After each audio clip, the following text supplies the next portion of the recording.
আসসালামু আলাইকুম। আশা করি সকলে ভালো আছেন। আজকে আপনাদেরকে ঘুরে দেখাবো টাঙ্গাইল শহর অর্থাৎ টাঙ্গাইল শহরের আংশিক কিছু জিনিস। আপনারা এখন যেটি দেখতে পাচ্ছেন সেটি হচ্ছে টাঙ্গাইল শহরের মেইন গেট।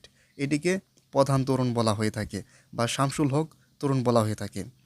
আর এই তোরণের পাশেই রয়েছে টাঙ্গাইল ডিসি লেক এবং শিশু পার্ক। এই দুইটাও কিন্তু বেশ নামি দামি বা প্রখ্যাত বা বিখ্যাত যাই বলুন না কেন, মানে ভেতরে তেমন কিছু আছে তা না, তবে আপনার মানসিক শান্তি দিবে সেখানে গেলে। প্রকৃতিটা খুব ভালো, মাঝখান দিয়ে একটা লেক চলে গেছে। আর এখন যেটি দেখতে পাচ্ছেন এটি কিন্তু শিশু পার্ক। আর এই পাশে যে লেকটা দেখতে পাচ্ছেন এটাই হচ্ছে ডিসি লেক, এটাকে ডিসি লেক বলা হয়। এবং আমি একটা আসলে অনুরোধ করব, এই ডিসি লেক বা টাঙ্গাইল যেসব পার্ক আছে, সোল পার্ক বা আরও যেসব পার্কগুলো আছে, এইসব পার্ক আসলে আমার মনে হয় না পুলিশ খুব বেশি অভিযান করে। এইখানে গিয়ে আসলে আমি মানে বিব্রত হয়েছি, এক কথায় যদি বলি বিব্রত হয়েছি। এখানে ছেলেমেয়েরা স্কুলে গেছে, কলেজে গেছে, সেসব ছেলেমেয়েরা গিয়ে খুবই মানে বাজে খুব আচরণ করতেছে, যেটা কিনা পরিবেশ বান্ধব না। জায়গা এমনিতে খুব সুন্দর, তবে এখানে যেসব কর্মকাণ্ড হচ্ছে সেগুলো আসলে মোবাইলে আমি ধারণ করিনি। এসব আসলে ধারণ করার মতো না, এতটা ঠিক বাজে কর্মকাণ্ড হচ্ছে। মানে এইখানে না, ঠিক পাশে এখন যে অংশটি দেখতে পাচ্ছেন, এইখানে সব কর্মকাণ্ড হচ্ছে না, একটু ভেতরে। মানে দেখে আমি খুবই মানে বিব্রত হয়েছি। যার ফলে কিন্তু আমি সোল পার্ক এবং অন্যান্য পার্কে যাইনি, যেমন এসপি পার্ক, এসব পার্কে যাইনি। মানে এরকম বাজে কর্মকাণ্ড আমরা কিন্তু ঢাকা রমনা পার্ক বা এসব জায়গায় গিয়ে দেখতে পেতাম। কিন্তু এখন এসব পার্কেও কিন্তু আমি জানতাম না, আসলে সত্যি জানতাম না এসব কর্মকাণ্ড হয়। আমি জানলে আসলে আসতামও না। টাঙ্গাইলের প্রশাসনকে অনুরোধ করব যে আপনারা অবশ্যই মাঝে মাঝে অভিযান করবেন এসব পার্কে, দেখবেন আসলে কি করে আসলে ছেলেমেয়েরা এইখানে। এটা আসলে আপনারা কিন্তু পরিচালনা করতে পারুন মাঝে মাঝেই, এবং করা দরকার অবশ্যই। কারণ অনেকেই কিন্তু, অনেক মা বাবা আসে বা অনেক মুরব্বী মানুষও কিন্তু ঘুরতে আসে। কারণ টাঙ্গাইলে যেসব, সত্য বলতে আমাদের টাঙ্গাইল শহরের ভেতরে আসলে তেমন বড় কিছু যে আছে তা তো না। এই দুই একটা ডিসি লেক, এসপি পার্ক, সোল পার্ক, এসবই জিনিসই তো আছে। তো এইসব জায়গায় অনেক মুরব্বী লোক আসে বা মা বাবা নিয়ে ঘুরতে আসে। তো এসে যদি এরকম অবস্থা দেখে, এরকম পরিস্থিতি দেখে, তাহলে জেলারও কিন্তু একটা দুর্নাম হয় যে আসলে টাঙ্গাইল জেলা আসলে এরকম এরকম এরকম কিন্তু মানুষ বলে। তো আমি আশা করব যে টাঙ্গাইল প্রশাসন হয়তোবা এই ভিডিওটা আসলে কোন পর্যন্ত পৌঁছাবে আমি জানি না। তবে যদি আপনাদের কাছে পৌঁছায় অবশ্যই আপনারা জানিয়ে দিবেন। আসলে এই পার্কটি খারাপ সেটা বলছি না। এই পার্কের ভিতর যেসব কর্মকাণ্ড হচ্ছিল সেগুলো ভালো না। এটা আমার কাছে ভালো লাগেনি, সেটা আর কি বললাম। তো আপনারা আসতে পারুন, দেখতে পারুন এসব পার্কগুলো, পার্কের ভিতরে কী সব হচ্ছে। এবং মা বাবাদেরও উচিত আপনার সন্তান কোথায় যাচ্ছে এটা কিন্তু লক্ষ্য রাখা। তো সব মিলে যদি বলি, ডিসি লেকের পরিবেশটা বেশ সুন্দর, এটা অবশ্যই বলতে হবে। এখানে বিকেলে আসলে আরও বেশি ভালো লাগবে, বিকেলের প্রকৃতিটা আরও বেশি সুন্দর থাকে আশা করি। এরপর এখন যেটি দেখতে পাচ্ছেন সেটি হচ্ছে টাঙ্গাইলের কেন্দ্রীয় শহীদ মিনার। এই শহীদ মিনারটি নিরালা মোড়ে অবস্থিত। এই শহীদ মিনারে বিভিন্ন ধরনের কর্মকাণ্ড হয়ে থাকে, বিভিন্ন ধরনের ছোটোখাটো মিছিল টিছিল হয়ে থাকে, তাছাড়াও ভালো কাজ হয়ে থাকে। এখানে প্রতি বছরই কিন্তু রমজান মাসে পুরো 1 মাস ফ্রিতে খাওয়ানো হয় গরিব দুঃখীদের।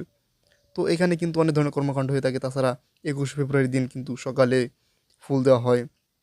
তো আরও বিভিন্ন ধরনের কর্মকাণ্ড হয়ে থাকে এখানে। তারপর এখান থেকে একটু দূরেই টাঙ্গাইল স্টেডিয়াম। এটার নাম পরিবর্তন করে এখন বর্তমানে শহীদ মারুফ স্টেডিয়াম নাম রাখা হয়েছে। শহীদ মারুফ বলতে তিনি কিন্তু 2024 সালে কোটা আন্দোলন, পরবর্তীতে ফ্যাসি বিরোধী আন্দোলনে কিন্তু তিনি শহীদ হন। তো তার নামে আর কি স্টেডিয়ামের নামকরণ করা হয়েছে। এই স্টেডিয়ামে মাঝে মাঝে খেলাধুলা করা হয়। তাছাড়া এখানে বড় ধরনের কনসার্ট, যদি কোনো বড় গায়ক বা নায়ক আসে বা বড় কেউ আসে, তো এখানে কিন্তু বিভিন্ন ধরনের অনুষ্ঠানও আয়োজন করা হয়। তাছাড়া 16 ডিসেম্বর, 26শে মার্চ, 21শে ফেব্রুয়ারির মধ্যেও কিন্তু এখানে বিভিন্ন ধরনের অনুষ্ঠান আয়োজন করা হয়। তাছাড়াও তো বিভিন্ন সময় বিভিন্ন লিগের খেলা তো হয়েই থাকে। আর টাঙ্গাইলের এই স্টেডিয়ামটা 1938 সালে প্রতিষ্ঠিত হয়েছে। এবং চারপাশে আরও বেশ কিছু কাজের দরকার, কারণ এখানে গরমের দিনে প্রচুর গরম লাগে। উপরে যদি আরও ছাদ সিস্টেম করা যায় তো আরও ভালো হবে আমি বলে মনে করি। তো এমনিতেও বেশ বড় এবং সুন্দর স্টেডিয়ামটা। এর পরবর্তীতে যদি টাঙ্গাইলের আরও একটি দর্শনীয় স্থানের কথা বলি, তাহলে টাঙ্গাইলের মাওলানা আব্দুল হামিদ খান বিজ্ঞান ও প্রযুক্তি বিশ্ববিদ্যালয়ের কথা তো আসবেই। কারণ এটা শহর থেকে যদিও একটু দূরে, 2 থেকে 3 কিলোমিটার দূরে, তারপরেও কিন্তু এই দর্শনীয় স্থানটা কিন্তু টাঙ্গাইল শহরের অন্তর্ভুক্ত। এবং এখানেও কিন্তু ব্যাপক পরিমাণ মানুষ ঘুরতে আসে। আর আমিও মনে করি সন্তানদেরকে নিয়ে কিন্তু বিশ্ববিদ্যালয়ে ঘুরে দেখা দরকার, কারণ তারা কিন্তু শিক্ষা এবং জ্ঞান সম্পর্কে আরও বেশি জানবে। এই বিশ্ববিদ্যালয়ও দারুণ সুন্দর। তাছাড়া এই বিশ্ববিদ্যালয়ে একটা বিল্ডিং আছে, 12 তলা বিল্ডিং, এখন যেটির সামনে আর কি দাঁড়িয়ে আছি, এটিও বেশ সুন্দর। তো এগুলো আপনারা ঘুরে ঘুরে দেখতে পারুন।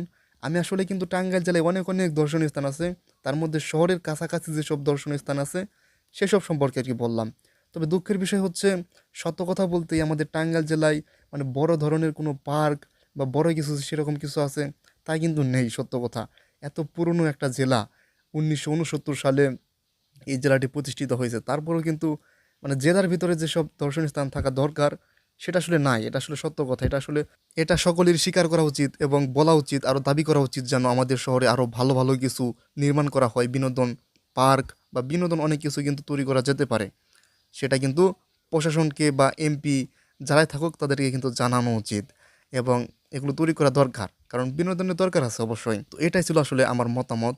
আর এখন তো দেখতেই পাচ্ছেন এটা হচ্ছে মাওলানা আব্দুল হামিদ খান ভাসানী, এটার বিভিন্ন এই বিশ্ববিদ্যালয়ের বিভিন্ন বিল্ডিং এগুলো। এই বিশ্ববিদ্যালয় নিয়েও আমি সামনে একটা আলাদা করে ভিডিও দেব। এই বিশ্ববিদ্যালয়টি 1999 সালে প্রতিষ্ঠিত হয়েছে এবং এটি দেশের 12তম পাবলিক বিশ্ববিদ্যালয়। এটিরও বেশ গৌরব আছে, সুনাম আছে। তো আজকে এতটুকু ছিল। আমাদের চ্যানেলে যারা নতুন তারা অবশ্যই সাবস্ক্রাইব করবেন, ফেসবুক থেকে যারা দেখছেন তারা অবশ্যই আমাদের পেজটিকে ফলো দেবেন। আসসালামু আলাইকুম।